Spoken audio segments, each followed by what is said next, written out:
दोस्तों, क्या आपको मालूम है चाइना इतना सस्ता मोबाइल कैसे बना लेता है और भारत में इतने महंगे मोबाइल क्यों बनते हैं? आखिर भारत और चाइना में ऐसा क्या है? शायद आपको ये भी नहीं मालूम कि चाइना मोबाइल बनने का प्रोसेस क्या होता है। जानिए, वीडियो के लास्ट तक बने रहना।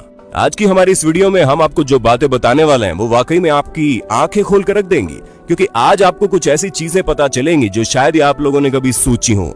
जैसा कि हमसे लगातार ये पूछा जाता है कि क्यों चाइना के मोबाइल इतने सस्ते मिलते हैं और बाकी देशों के मोबाइल इतने महंगे होते हैं, तो आज की इस वीडियो में आपके सभी सवालों का जवाब आपको मिल जाएगा। आखिर क्यों चाइना के मोबाइल इतने सस्ते होते हैं और उसके अलावा चाइना के मोबाइल फोन से रिलेटेड कई सारी बातें हैं जो आपको इस वीडियो में पता चलेंगी। इस रियलमी, ओप्पो, वीवो, इसके साथ ही कई सारी और भी नामी गिरामी कंपनीज मार्केट में मौजूद हैं, जिनके मोबाइल फोन्स मार्केट पर कब्जा जमा कर बैठे हैं। और सबसे ज्यादा कब्जा तो अकेले शाओमी ने कर रखा है, जहां दुनिया भर में सबसे ज्यादा बिकने वाला फोन तो यही है। ऐसे में दोस्तों, ये फोन न सिर्फ आपको सस्ते मिलते हैं बल्कि अपने नाम में अपने से दुगने दाम वाले मोबाइल फोन के टक्कर भी देते हैं। और यही वजह है कि कस्टमर इन्हें सस्ता, सुंदर, टिकाऊ समझकर खरीद लेता है। पर सवाल यहाँ यह आता है कि आखिर चाइना में बनने वाले ये मोबाइल फोन इतने सस्ते मिलते कैसे हैं?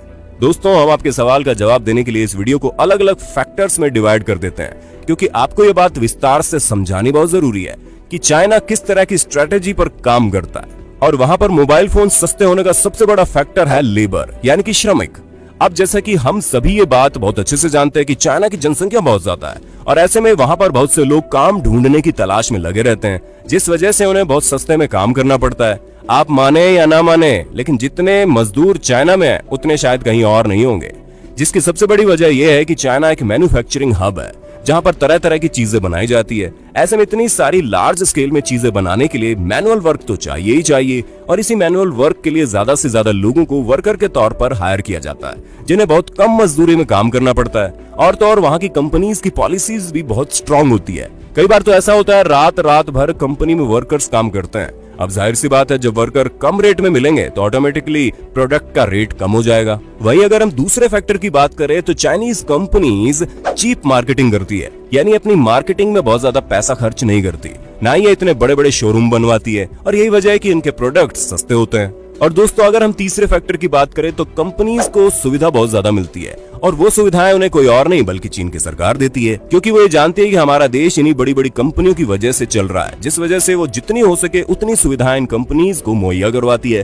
फिर चाहे सुविधा ट्रांसपोर्ट की हो, इलेक्ट्रिसिटी की हो या किसी और चीज की, हर चीज में सरकार कंपनी के साथ रहती है और एक्सपोर्ट को भारी मात्रा में बढ़ावा देती है। इसी वजह से जब वहां से सामान दूसरी कंट्री में भेजा जाता है तो सरकार बहुत कम ड्यूटी लेती है, और इस वजह से मोबाइल फोन सस्ते में मिलते हैं। और अगर हम अपने अगले फैक्टर की बात करें तो वो कुछ और नहीं बल्कि ऑनलाइन सेल है, क्योंकि चाइना में कई सारे प्रोडक्ट डायरेक्ट ऑनलाइन बिकते हैं और ऐसे में इन्हें डीलर्स को मोटा कमीशन नहीं देना पड़ता, जिसके कारण उनका प्रोडक्ट ऑटोमेटिक सस्ता हो जाता है, क्योंकि इसमें उन्हें किसी भी डीलर या डिस्ट्रीब्यूटर को अपॉइंट करने की कोई जरूरत नहीं है। डायरेक्ट माल कस्टमर तक पहुंच जाता है। अब अगर हम अपने नेक्स्ट फैक्टर की बात करें तो वो कुछ और नहीं बल्कि रिसर्च है, क्योंकि कई सारी कंपनीज जब अपने प्रोडक्ट को मार्केट में उतारती है तो उससे पहले उन्हें बहुत सी रिसर्च करनी पड़ती है। उससे में काफी सारी मेहनत और पैसा भी खर्च होता है, जिस कारण प्रोडक्ट की कीमत बढ़ जाती है। लेकिन चाइना में किसी भी तरह के प्रोडक्ट की कॉपी करने के लिए कोई भी नियम कानून नहीं बनाया गया है, जिस वजह से कोई भी कंपनी दूसरी कंपनी की कॉपी करके मार्केट में आराम से उतर जाती है और उसे ज्यादा रिसर्च नहीं करनी पड़ती। जाहिर सी बात है, जहां जहां पैसा बचता है वहां वहां प्रोडक्ट की रेट गिरती जाती है। अब दोस्तों, हमारा नेक्स्ट फैक्टर है क्वालिटी।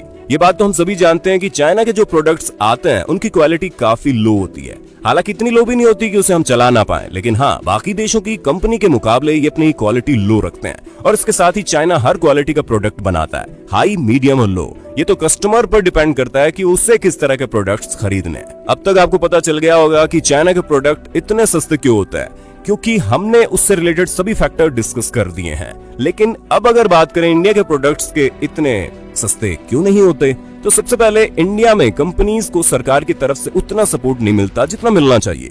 हालांकि अब तो गवर्नमेंट कई सारे नए रूल्स लेकर आई है, जिस पर अगर काम किया जाए तो देश में मोबाइल और गैजेट मैन्युफैक्चरिंग काफी बढ़ सकता है। पर ये सभी सुविधाएं बस कुछ ही सालों पहले आई थी, और तब तक चाइना के सभी मोबाइल हमारी कंट्री में पूरी तरह से छा गए थे, जिस कारण कोई इंडियन कंपनी चाहकर भी उठ नहीं पा रही थी। उसके साथ ही यहाँ पर किसी भी प्रोडक्ट की कॉपी नहीं कर सकते, और लेबर के लिए तो कड़े कानून हमारे देश में मौजूद हैं, जिसमें अगर इन्हें चाइना की तरह रात भर काम कराया जाएगा तो कंपनी बंद होने के कगार पर आ सकती है। और यही सब सारी वजह है कि हमारे देश में मोबाइल फोन सस्ते नहीं मिलते। पर हमें उम्मीद है कि आने वाले समय में